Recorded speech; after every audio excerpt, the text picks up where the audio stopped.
necessary document and checklist for to evaluate the GPP. Yeah, we have checklist. We follow checklist to evaluate GPP.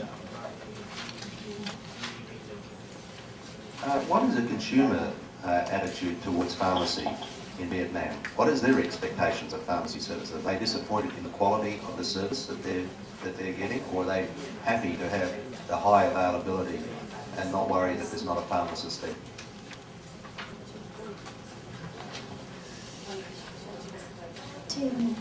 It's the most important is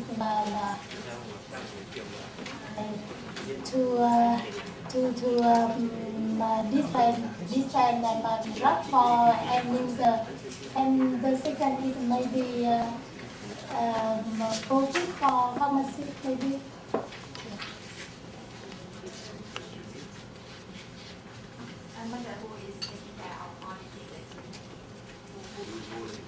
The question is, who is auditing? Local health authorities.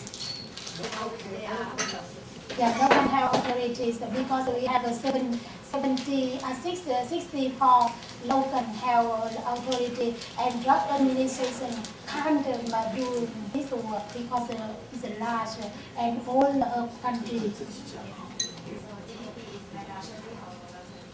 GDP is voluntary for all pharmacy and voluntary for new pharmacy in for biggest city in Vietnam. Only for biggest city.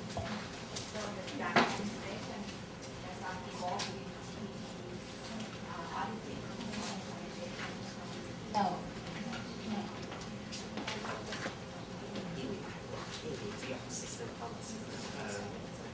Now, yes, one question. Yes.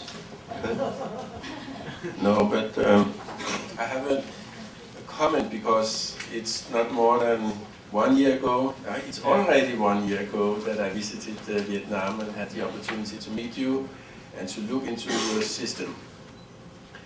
And I was impressed by the magnitude and the size of the problems they have in Vietnam. It's really a big country, 80 million people. They have a drug distribution system which, from our point of view, and European point of view, is not so organized simply. But that is life there. We saw a beautiful pharmacy here, a big one, with a lot of selling points and instructions and so on. But they have also very small pharmacies, and you mentioned that many small shops where people like to go, as I could see it, and they got good advice, perhaps not from a pharmacist, but from somebody else. But that's the same I have seen in Uruguay, and also seen in Thailand, that people are going to a place where there is somebody who are specialized within drugs, perhaps not in our way, but in your way. And then you should be aware that there is a president's decree or something high up saying that GPP has to be implemented, like GLP. So we want to develop Vietnam over 10 or 20 years to be a civilized, developed country with good order in regulation and so on. And only in January this year, standards for good pharmacy practice was signed. Yeah. So they are now in a position where they have to train auditors, train local health authorities, train pharmacists, motivate pharmacists all over this big country. They have to train that they have to change their behavior, they have to change the whole system. Imagine that you have a pharmacy at 10 square meters. It's open air. It's a garage. nicely with nice furniture, and there's good drugs around. I'm sure of that. But now there is some regulations coming in that they should have air condition Can you imagine how much investment that is, and to convince pharmacists that they have to think in the way that there should be a door and there should be air conditioning. They have huge problems there, but they have the will to change the system. Only a few comments. I would just like to follow on with those comments and say that one of the things that I've had over here talking to pharmacists and consumers over here is how slow it takes for behaviour change of doctors and pharmacists, and even a wealthy country like ours that provides big incentives for people to do things. It takes a long time for them to change those things.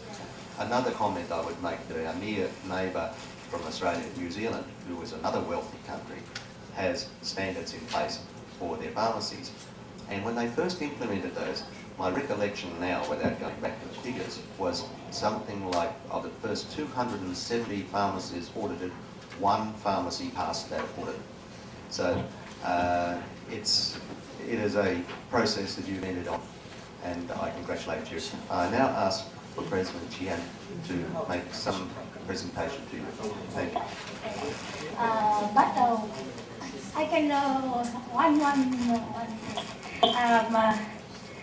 next time we intend to issue regulation. If pharmacy is without GBP, only sold OTC drug, and GBP pharmacy is sell prescription drugs. And I think that next year we issue this by regulation.